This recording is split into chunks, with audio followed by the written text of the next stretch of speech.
we could be looking at the guts of £1,000. And somewhere in here, there is a can of chickpeas. You ordered a poo box? Call the garage and ask them why part of our back door is missing. Anyway. Oh, now I'm having a hot flash. Well, they are a bit weird. They're not really deer and not really dogs. I know they're not dogs at all. They've only gone and blooming well stolen it. I have to admit, it's starting to really get me down, and I'm not quite sure what to do. Right guys, yes. So a few things need fixing on the van. It wouldn't be a vlog without something needing to be fixed on the van. So we had intended at the beginning of January to have a gas service done here, but we popped in and we started explaining some of the other bits and pieces going on with our batteries. And they were thinking there's maybe a problem with the smart relay, the battery to battery charger, which is what we kind of had thought as well. If you remember, since we've had the new batteries put in, we are getting over voltage alarms. And I think actually maybe the alternator is putting in, oh, my voice is going too early in the morning, 2 minutes. We think the alternator is putting in too high of a charge. That's maybe just one of our issues. We then started to describe some of the issues with our water heater, and he thinks it may have sustained some winter damage.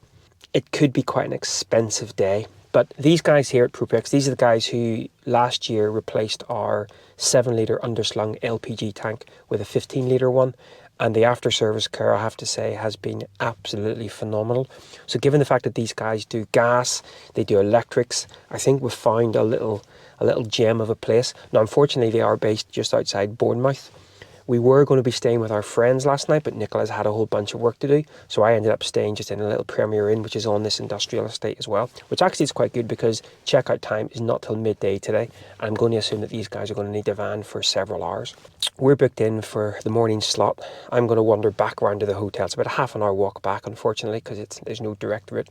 And then I'm going to do a little bit of work in the hotel. And fingers crossed it's not too much.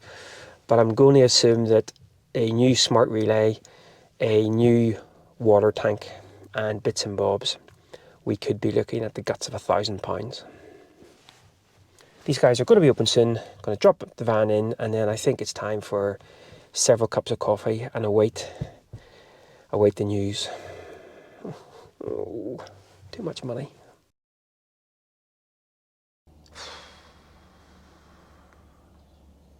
Welcome to the madhouse that is getting the van ready for the off.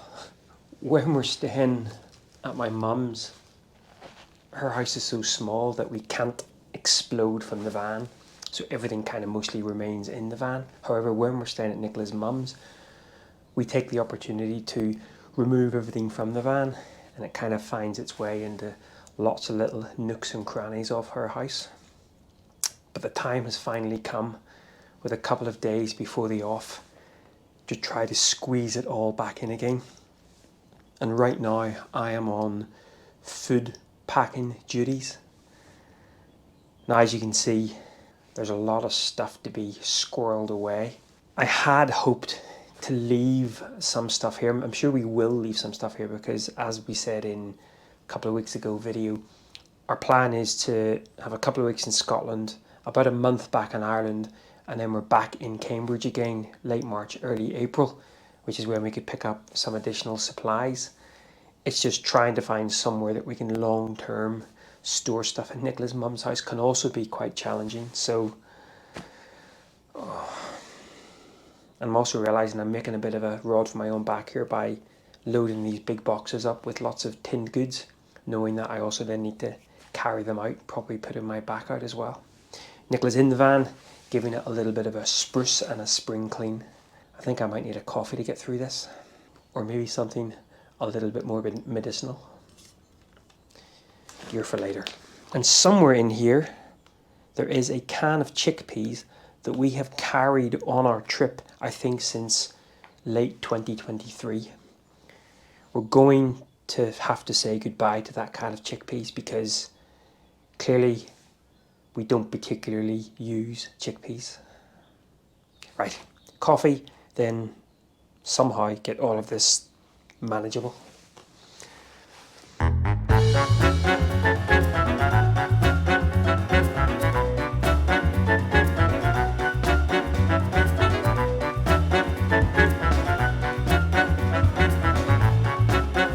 slowly but surely getting there. I did, however, just see another problem with the van. I'll talk about that in a bit. Always a problem with the van. But we did actually, over Christmas, decide a bit of an upgrade. And I'm going to put upgrade in kind of air quotes because it's waiting to see whether there is actually an upgrade. So we got fed up with our standard porta potty. So we've gone for a composting separator from Boxio. They're not cheap. Over 200 quid, I believe. Seems a bit flimsy. Lower capacity. Be interesting. But yeah, so don't need to explain what happens in there, but yeah.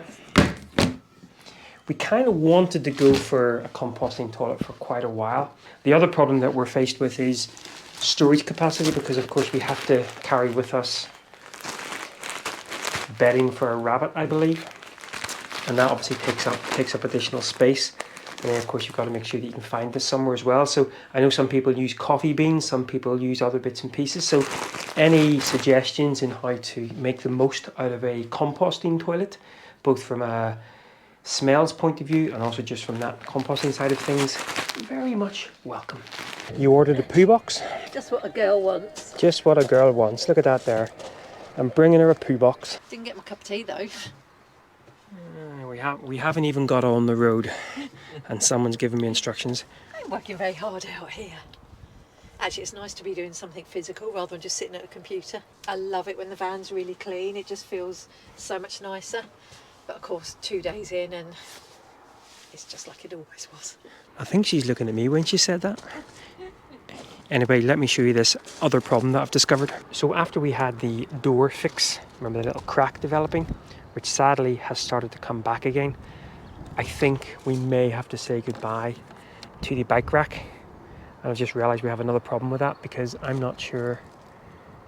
Well, maybe we can just take the bike rack off there and leave the hinges on. Anyway, we might have to lose the bike rack because the little crack is coming back.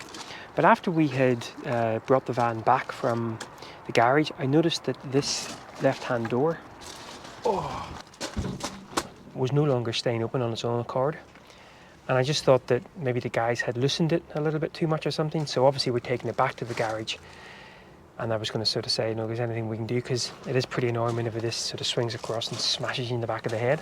However, this morning, for the first time, I noticed an issue. There's something missing. This is supposed to actually be joined up to this with, I believe, a nut on there.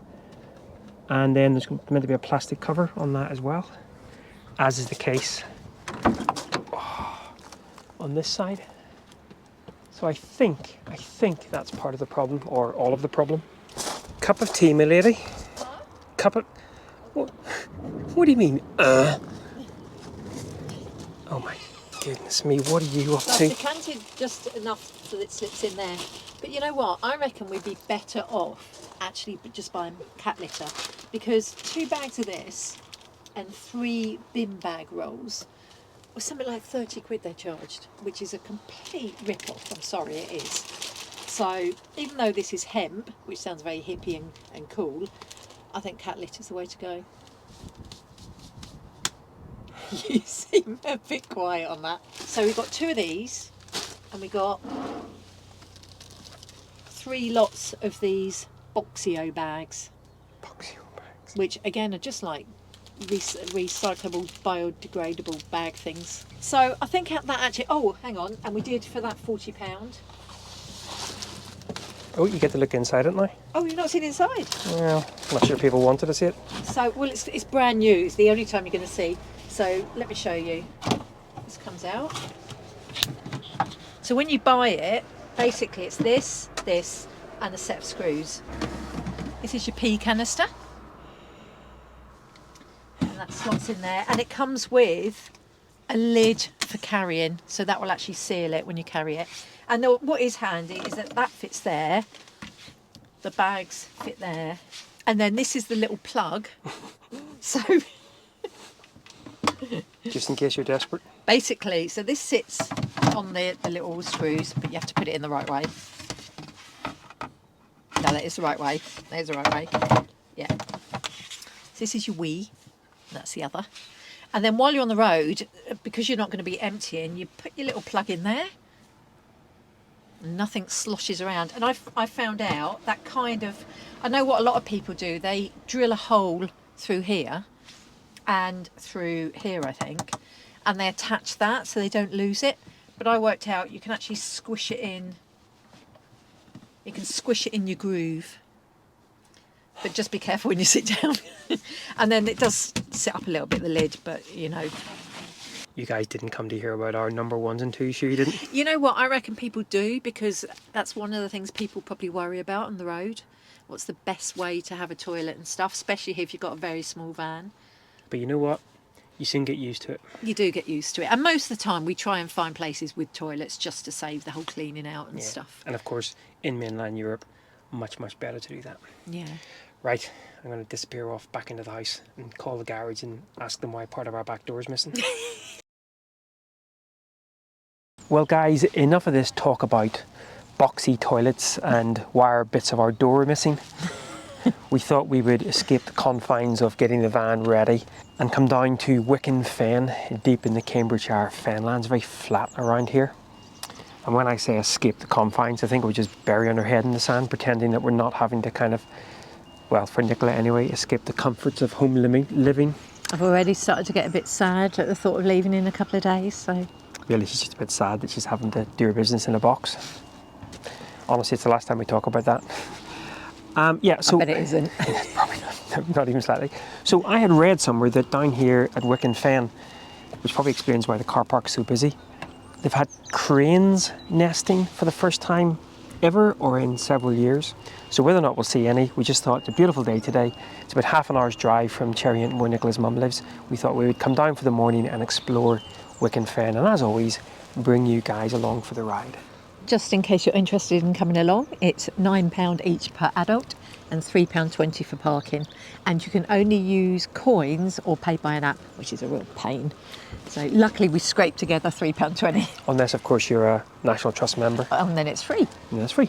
We were going to borrow my friend's car, but we were just too lazy to go over and get it. Right, into Wicken Fen we go. Past the cafe with all the coffee and cake. Can't afford that after paying the entrance fee.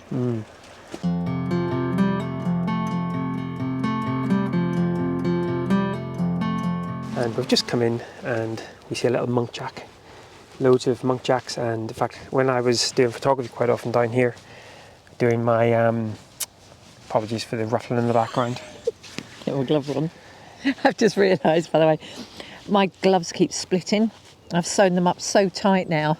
Look at that finger. I'm not sure I'm going to get my thumb in. Anyway, sorry.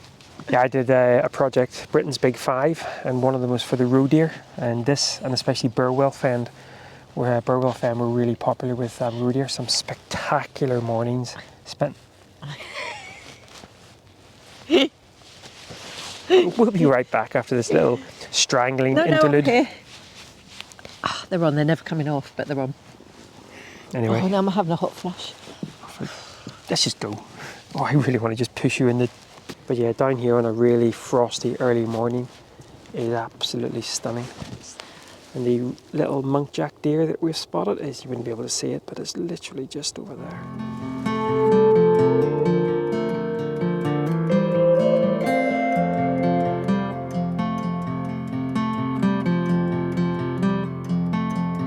Well, they are a bit weird. They're not really deer and not really dogs. Oh no, they're not dogs at all.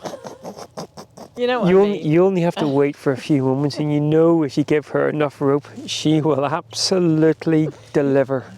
I mean, they're not bad looking. They're just a bit unusual. They're very chunky deer. Obviously, I'm just rambling. Obviously had a very fulfilling Christmas. That's me after last night. I couldn't stop eating. I had an ice cream, some toast and cereal after a massive pasta dish. I've been stationary too long. Let's take a wander in one of the little hides and see whether there's anything to see, but it does sound like the reserve's doing some work, so there's probably nothing to see whatsoever, but we'll take a wander in. Oh. Just seen lots of robins at the moment, that's about it.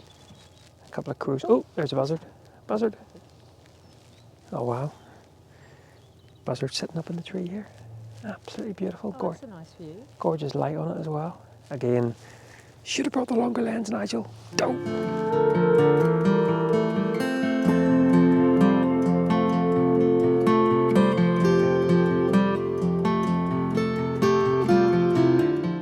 So guys, we had literally just sat down and a kingfisher flew out of here and is in behind the trees here somewhere.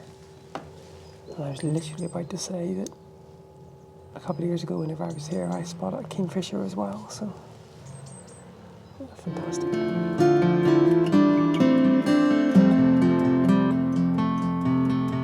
So we've left the hide and we're now doing a little bit of the woodland walk.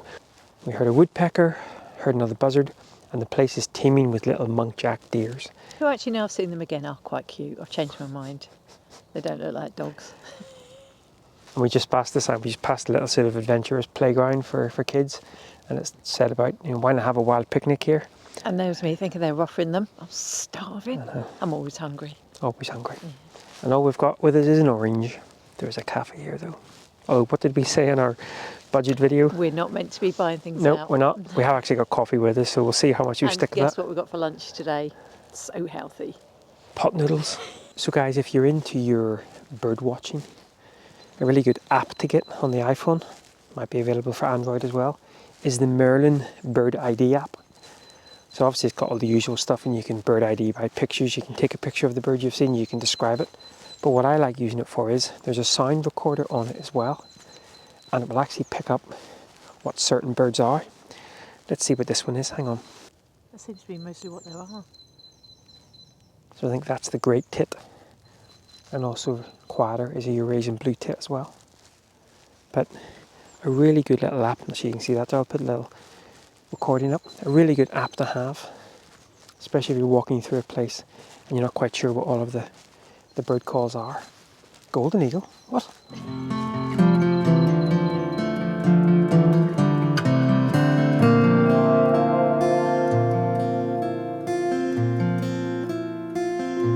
Not a huge amount going on from this hide. This would be where you would mostly see, we have seen a bunch of buzzards kicking around.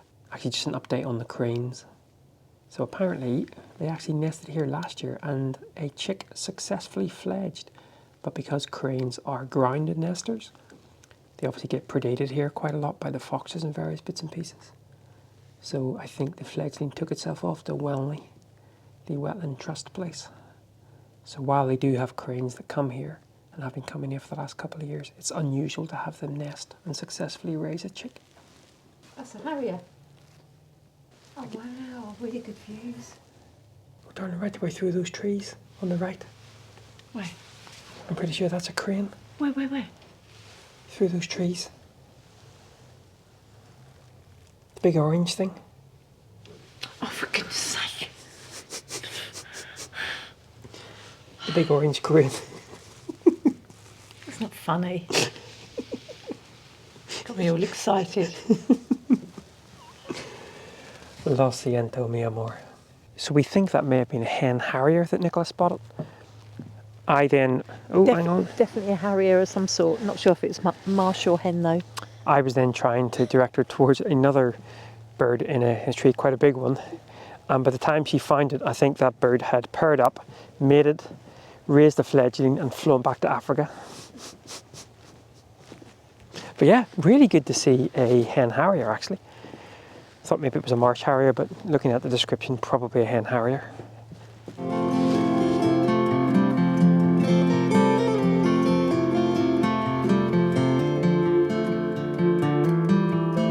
Do you want to tell everyone why you're a little bit grumpy all of a sudden? I'm very perturbed. I've been denied access to the last hide. Yeah, in the winter months they close off access to the non-boardwalk areas, which means we can't get all the way up to the hide. Which means they should reduce their price, I think, because we've been denied a third of our hides. So they should reduce it by a third. I'll show you my hide later. I can see a partridge. There's a pear tree. Start as you mean to go on in 2025. Grumpy. Get really grumpy by being denied getting in places.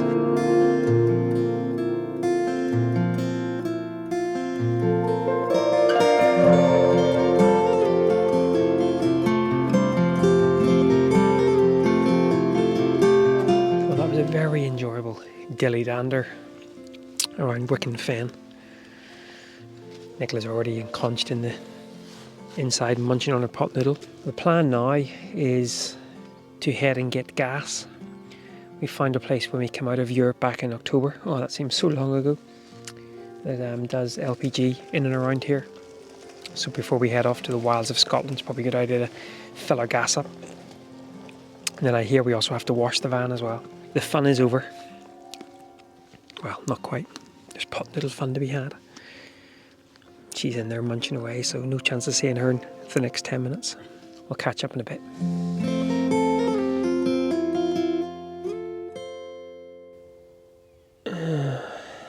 It really is starting to play on my mind and get me down, and looking back at some of the footage from the last couple of weeks' vlogs, and I look pretty shattered, and I'm not surprised because I've not really been sleeping, and it's all to do, well, mostly to do with this blooming van. So we're still, as you can see, getting the overvoltage alarms, and I just don't know what's going on. And what is more frustrating and exasperating, having had it passed under the noses of several experts, we're still no further forward. Having said that, the experts that have had a look at it, I don't think have really spent time looking at that specific issue. We've looked at the B2B charger, that seems to be okay. The coming off the battery seems to be okay. I'm of course a complete novice when it comes to all this here, so I'm just left in the middle, and we're due to leave in a couple of days' time, and I really don't want to be going away with, especially with colder temperatures and stuff, thinking, well, is our heating going to pack up? And because when the heating over voltages, it seems to stay in that sort of failed state for several hours. It just seems to be one thing after another with this blooming van. Now we obviously have an option to head back down to Prupex, but again, it's a 3-hour round trip, or 3-hour each way trip. Probably a couple of nights in a hotel, and will they be able to get to the bottom of it? We've only got a very short window to be up in Scotland as well before we have to be back in Ireland. It's just really starting to... I think all of the issues that we've had with the van in the last 12 months have just started to weigh pretty heavily. And I know there's probably people out there saying, well, get more educated in your setup, and absolutely. But I've tried to get some experts time and willing to pay them to sort of show me around, and that seems to fall on deaf ears as well. And of course, the person who's going to show me around the van, I want to have full confidence that they know what they're doing, and I'm not quite sure what to do.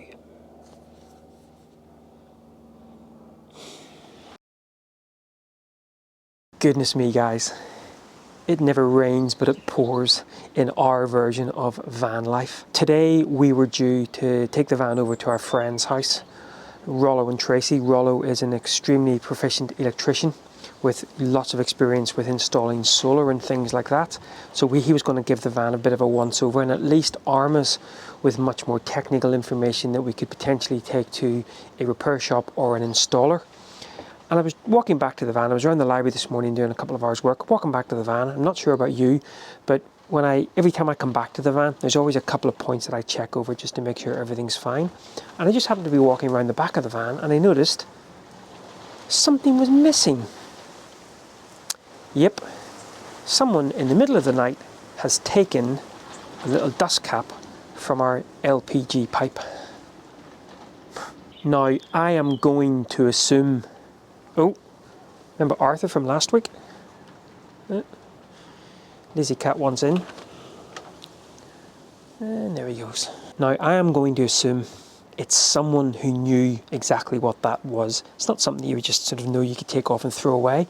So someone out there needed an LPG dust cover, and in the middle of the night, the unscrupulous beggars, that's one word for them anyway, have stolen ours. Cheers for that. Now, I'm probably being overcautious. We probably could drive without the dust cover, but a couple of years ago we had a pretty scary incident with the LPG, and I think it came about because some dust had got into the pipe and whatever, so I'm very wary about driving without that dust cap on, which basically means the long and the short is we couldn't make it over to Tracy and Rollo's today, and we've had to delay our trip at least another 24 hours.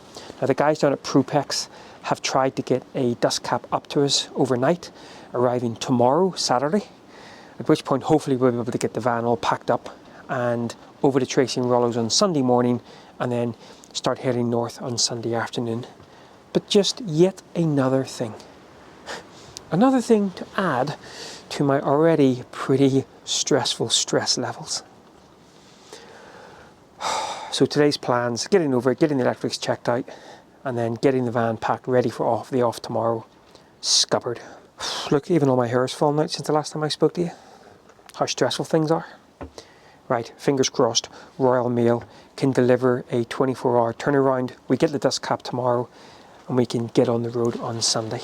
But I guess we'll catch up tomorrow and give you a bit of an update. Stolen the dust cap.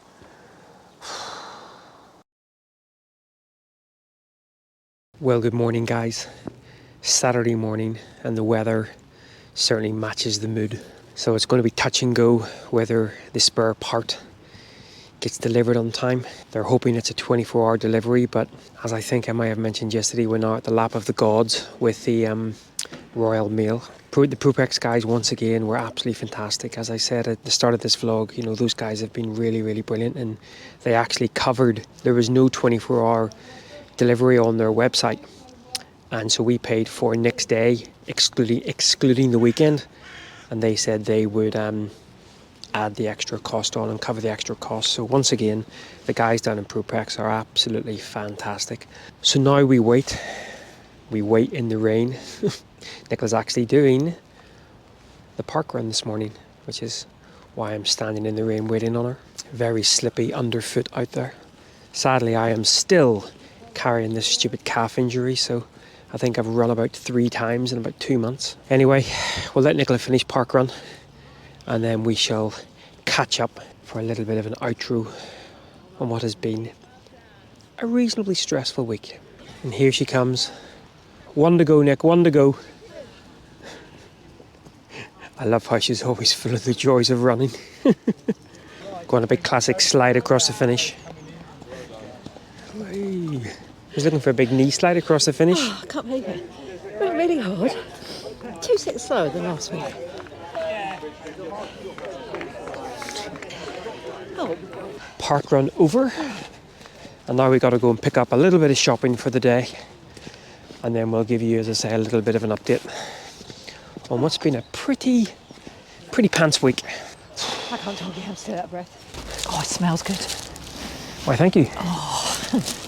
Well, it's time to go back and hopefully wait on a delivery for the little dust cap, and hopefully get on the road, and maybe, just maybe, next week we'll be coming to you from Bonnie, Scotland. But as always, that will be a story for next time. Andy's got to extract me from a warm, comfy house and bed. I got rather comfortable there. It's time to go poo in a box. Right, guys, well, once again, thanks a lot for following along, and until next time, fingers crossed, somewhere up in Scotland. Oh, and she's gone already. Bye then. Bye-bye. See you later, guys. Bye-bye.